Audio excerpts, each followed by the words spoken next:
Alright guys, so today we're going to do some arts and crafts. We're going to do a little bit of grinding and cutting. We're going to do some welding as well.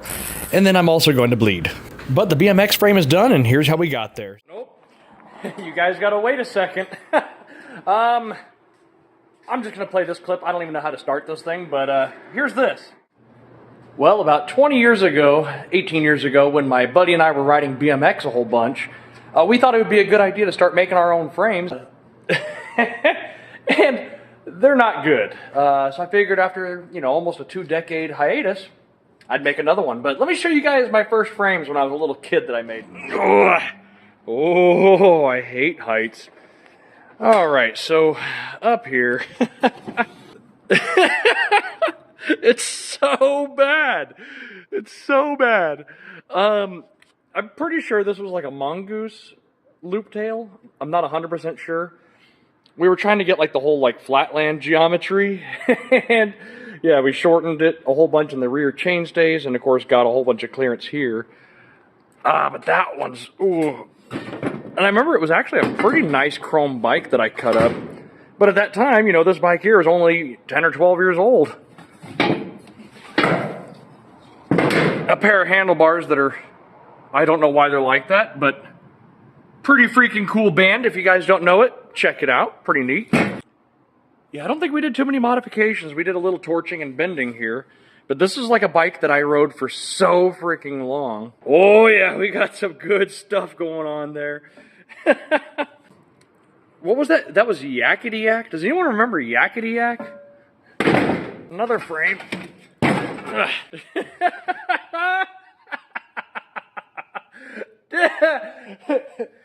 Oof, it's so bad. Apparently at some point I needed a piece of tubing. But look at that chonk. Jeez Louise. Why did I put 3/16 plate on the back of this thing? Oh, man. I guess that's all we had. Oh, that's 2 layers. The dropouts are 2 freaking layers. Hang on, let me get a close-up of this. Okay, so apparently I started out with like some really thin factory ones, and then I just decided to add a fucking 1/4 inch to them. They're not, oh, here's another one. There it is. Oh, man. Oh, my God, that's right. Love like you never got hurt. I was an emo girl at heart, dude. Oh, yeah, look at those. I must have been running like a 1/2 inch back axle. Jeez Louise. Well, guys, I'm going to go ahead and get off this toolbox, and let's get started on a frame now that I've learned a lot more, and I can weld a lot better than I used to. And, believe it or not, I actually use a tape measure once in a while, and I think on this project we're going to.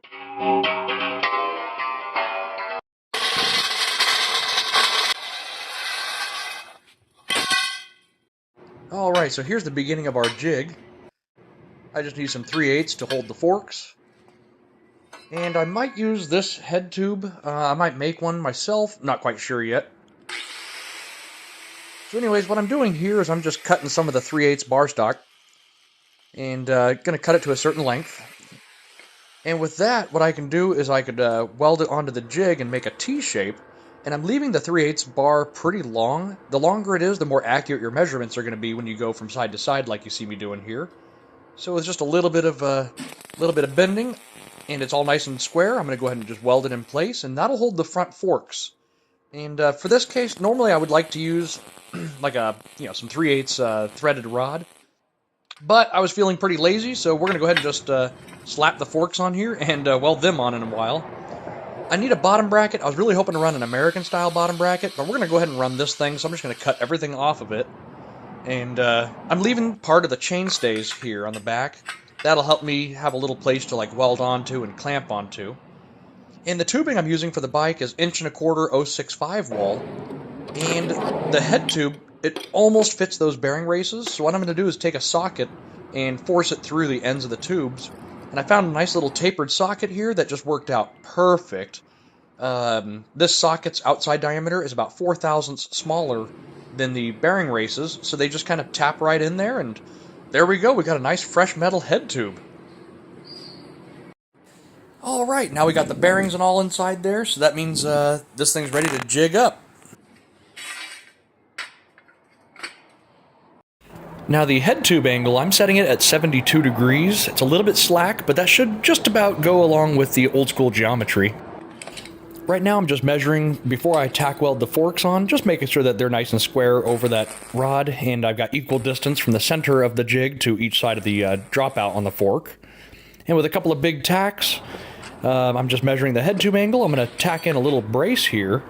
I do have to just bend it just a little bit more forward. It was just a little bit too slack. So now that we got that brace in there, that's going to hold it nice and square while we're making the rest of the frame.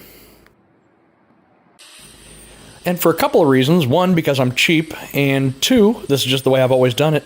You know, a lot of people buy those jigs and run a hole saw through to get a nice fish mouth on the tubing. With an angle grinder, you can do it just fine. Just takes a little bit of patience and really just a good eye at it. And being that I've been doing it kind of the caveman style for years, I've gotten pretty decent at it. So, anyways, I'm just going to tack weld the head tube in. The top of the top tube is about a 1/4 inch below the bearing race. That way when I weld, it doesn't kind of interfere and squish that tube down at all. But that should look pretty good.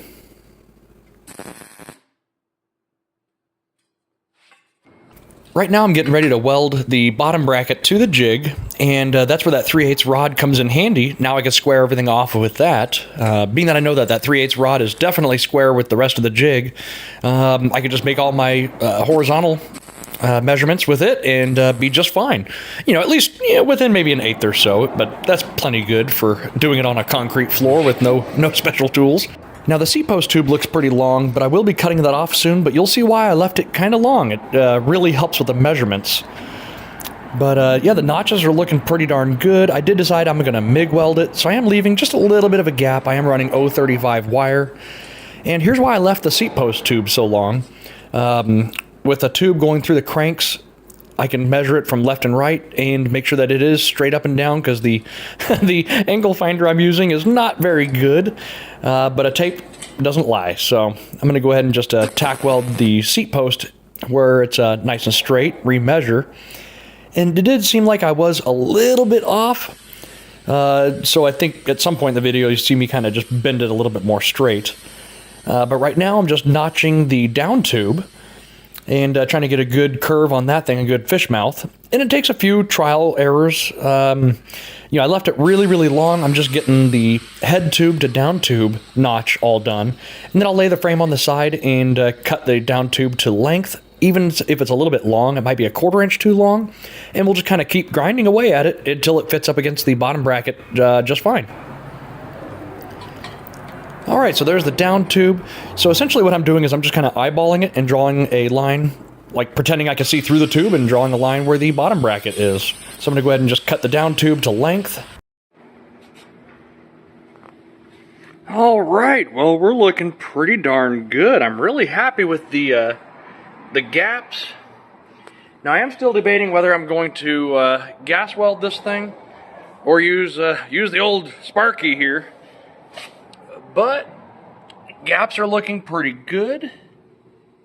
There's still a lot to grind off over here. I just use those to, weld on to the little frame jig. But I'm really liking that shape here. I think I might do some kind of gusset here, like a late 70s. I think Schwinn's had a whole bunch of them. But I'm pretty happy with that overall shape. Yeah, the head tube's a little bit on the tall side, but I'm just trying to build it a little bit more comfortable, but still keep some of the old retro styling, I think is what I'm going for. I'm not entirely certain yet, but I'm going to go ahead and just tack this pipe in here. I've got a whole bunch of 5/8 065 wall here, and that'll be for the seat and chain stays. Head tube angle is at 72. The seat post angle, I think, was 74. So, or I'm sorry, 70 degrees. 70, 72. So that's pretty cool, kind of keeping some of the old school geometry. And I had to take it outside just so I could take a look at it from a distance, because I never build anything with a plan. I just kind of wing it. So right now here, I'm just bending up the seat stays. Making sure the angle of the dangles are looking good. We look good enough for government work. Oh, yeah. I am loving how this looks. And I guess that's about it for today's video. This is about 2.5 hours worth of progress, and it's looking pretty darn good for going into it, you know, just kind of raw dogging the idea. I'm really happy with how the frame looks. I do want to put some little gussets, I think, in the corners, but it's turning out pretty lightweight, so I'll weigh it when I'm done with the frame. A couple days ago, I went to a very nice guy's house that was pretty much giving away a whole bunch of bicycles for free, so I grabbed a few things because I needed the crank set from this. So as you saw in the last video, I used the square taper bottom bracket. Well, I really wanted to use an American style bottom bracket, and that cruiser bike had the perfect donor for it. So I left the seat post tube, knowing that it's approximately 90 degrees perpendicular with the bottom bracket. And I went ahead and cut out the old stuff. I also shortened the top tube and down tube a little bit, just to get the cranks a little bit higher off the ground. And right now I'm just using a straight piece of pipe to make sure that the bottom bracket is nice and straight. And once it is, I went ahead and just finished tack welding it in. And I welded it at some point in the video. I'm not quite sure when. But anyways, I'm just grinding off some of the old welds from what used to hold up the seat post tube the other day. And once that was all taken care of, I went ahead and just started bending up a little bit more tubing. I'm not using the best tubing bender in the world. I actually think it's just a little pipe bender. But this 5/8 mandrel die happened to be just right for me to shape out the chainstays. And I'm just making sure that they're nice and even. I don't really have the best way to measure any of this stuff, so I'm just kind of really eyeballing it and using a tape measure for some of the overall lengths. All right, well, it's looking pretty darn good. I did shorten the down tube a little bit and the top tube. We now have a 19 3/4 inch center to center top tube. And like earlier, I'm going to be cutting off some of this once I know where it all... Oh my god, I had a voice crack. Sounded like a goose. Anyways, I'm going to cut this off once I know... Oh my god, I did it again. Let me start over, hang on. When I changed out the bottom bracket from this stupid square taper one, I was desperate and in a hurry, but you know what? Let's do it once. Let's do it right. So, as I showed you guys earlier, I had this cruiser bike. Just got it today for free. But anyways, we got the American style bottom bracket down here, and I was just bending up the chain stays. So now it's time to cut these off. You know, I thought about like slipping them in and welding it, but that looks kind of crappy. So we're gonna go ahead and just take the time and grind these off. And our seat stays, or chain stays rather, are going to go right here. And then the tab to hold the axle on is actually going to come out here, I think. I'm not quite sure yet, but we'll figure it out. And if you guys have made it this far into the video, I must be doing something right. So if you don't mind, hit that subscribe button. I'd appreciate it. And now we're just taking a look at the frame. Now that the chain stays are done, I can take a good look at it, kind of stand back from it, and see if there's any kind of angles I like or don't like. And look down the frame to make sure that everything does look straight, and take your time to measure. And overall, I'm very happy with it. There's a few more pieces that we're going to weld on to the chain and seat stays here later on in the video. But once I'm happy with how square everything is, I'm going to go ahead and just start welding it all up.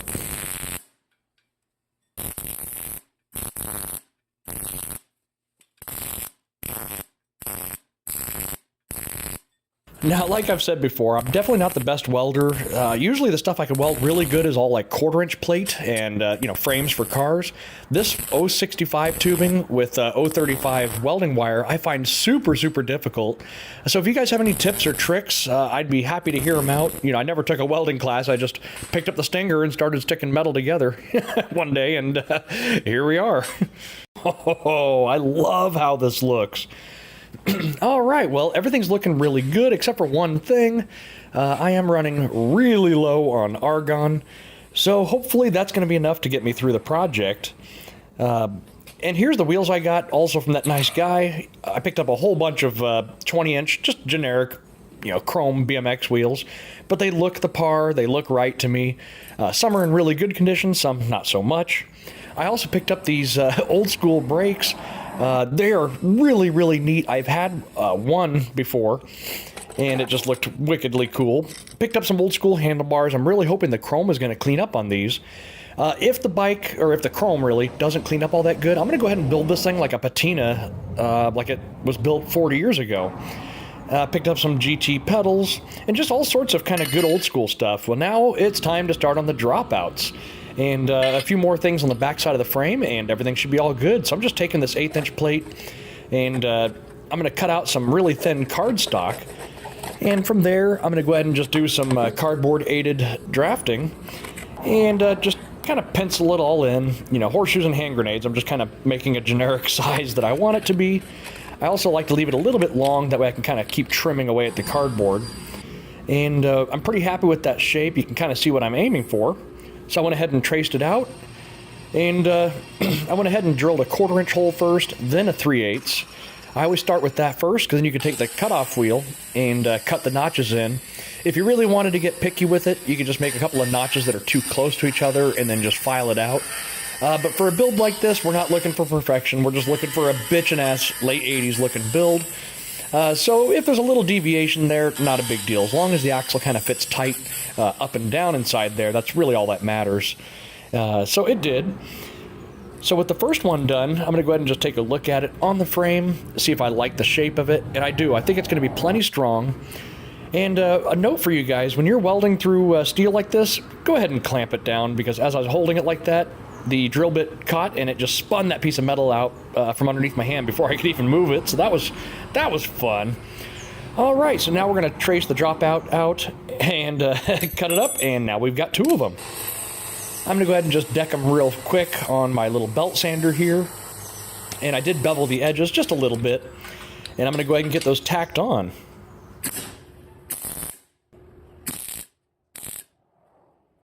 And with those tacked on, I can run some 3/8 bar stock through the dropouts. And I have equal sized sockets on either side in the back. Same thing with the front. And it's on my flattest piece of concrete, so I went ahead and welded them up in there and took the bike off the jig. And that is almost a complete frame, which I think just looks wickedly cool.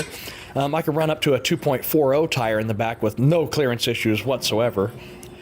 And what size I'm probably going to run is probably going to be a 1.75 front and back. I think that kind of fits the old school build a little bit better than the bigger tires. But it's always nice to know that we have plenty of clearance. So with that, I think we're looking like we have a darn near complete frame. And I just like to take a really good look at it, make sure that the cranks are high enough off the ground, because I've made that mistake before. And then with that, I'm going to bend up a couple more pieces of tubing. One will be used to go from the chainstays to the seat post, and the other piece that we're going to make here in a minute is the brake mount.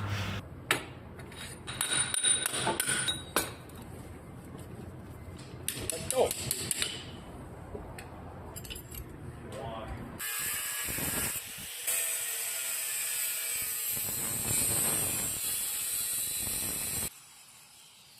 Now, I didn't show it earlier in the video, but I did have a straight piece going across, and it just didn't look right. So I went ahead and just took the time and curved a little piece out. And I think that looks a lot better. Even though it's not going to be anywhere close to the tire, it kind of just fits the radius of it. So I think that was kind of a nice little touch. And with that, I've also got to weld in this little piece down here. No kickstand mount on this one. I almost did, because I did leave, as you can see here in this clip, the chain guard mount that came off the Cruiser, in case I put the chain guard on it and try to keep it, you know, really retro looking. Maybe even a little bit toy grade, like a Sears Roebuck bike, which I thought would be kind of cool, but I can cut that off later if I choose not to. So this right here is going to be the brake mount. As you can see, I'm using a 1/4" drill bit. And this time I'm using a vice grip to hold the piece of tubing so I don't get myself cut up again, because that was less than fun. Alright, so now with that 1/4" hole through there, I can go ahead and just take a little brake caliper and get it into position. The axle is in the middle of its fore and aft travel, and the brake pads were about the same thing. Once those are welded up, I went ahead and put those little brake cable mounts you see on the top tube, and that just about finishes this frame. And from there, I pretty much just gathered a whole bunch of older parts that, well, needed some stripping, like these forks here. They were kind of like a translucent paint with some stickers, so I got all that peeled off, and what was underneath was actually some really nice chrome. It took a little bit of while, a little bit of lacquer thinner, and some steel wool, but I got all that covered. Same thing with the wheels. I found some pretty generic chrome wheels, and after a little bit of elbow grease, they cleaned up, along with these handlebars, which were pretty cool because they're kind of flat on the top portion of them. So I thought that was pretty unique. So after scrubbing away at pretty much all the parts and giving the bike a dusting of like a satin Oxford blue, pretty close to like a Chevrolet engine blue from the 50s, which I thought was a really pleasing color. Now this spray paint here is satin, and I'm going to give it a good polish. That way it looks like old paint that's been preserved nicely and kept alive. It's done. The old school scratch-built BMX frame is complete. Now I think it's time to go for a ride, and then we'll go into the details about it.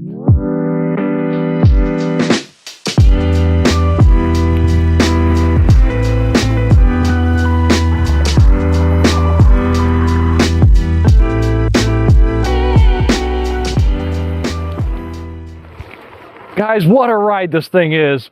That just looks so freaking cool. Now I'm holding my tripod ahead of me because I don't have one of those selfie stick things. This thing just turned out perfect. Well, definitely a very, very well-built BMX. Super happy with the styling. And it's just nice to be out here. All right, guys. Well, after being out here for a mile and a half, the frame is so much more solid than I thought it would be for 065 tubing, but I'm loving this thing. Well, overall, this was a massive success. I forgot to show footage of it, but before the paint went on and before the races went in for the bearings, this bike here, I believe it weighed 7 pounds 3 ounces just for the straight frame, which I thought was pretty good for being, you know, all mild steel. But just let me know in the comments below what you guys think of it. I think this thing just rocks.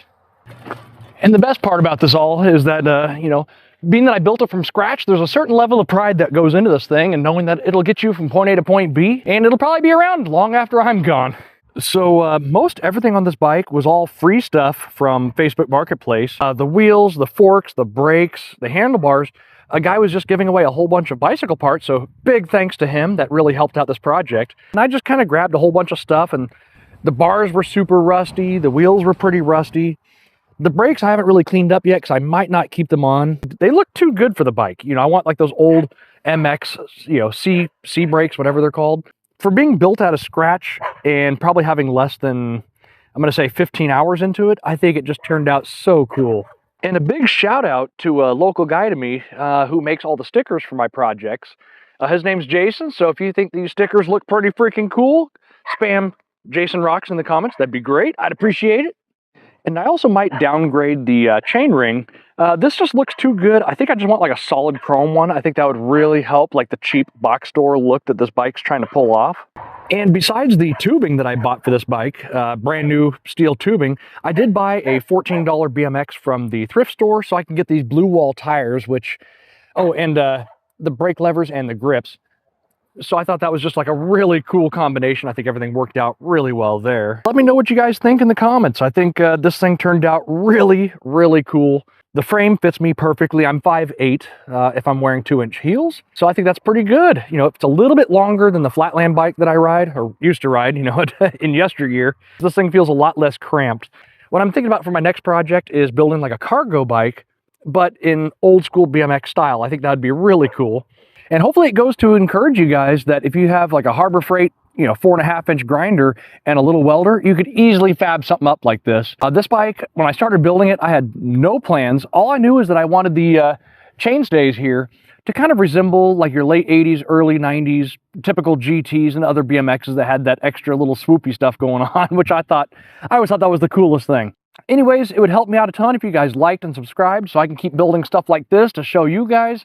And hopefully get you guys out there, get your hands dirty, and give you some encouragement that if you know how to stick 2 pieces of metal together, you can do this, no problem. You've got it in the bag. It shows that you guys can take just like $12 worth of steel tubing and make something that's hopefully going to be around for a really long time and enjoyed by a lot of people. And, you know, build it however the hell you want. You know, I built this how I wanted. Some of you guys may like it, some of you guys may hate it, and that's okay. That's what's fun about building our own projects. So, all right, guys. Well, as always, I'll see you in the next one.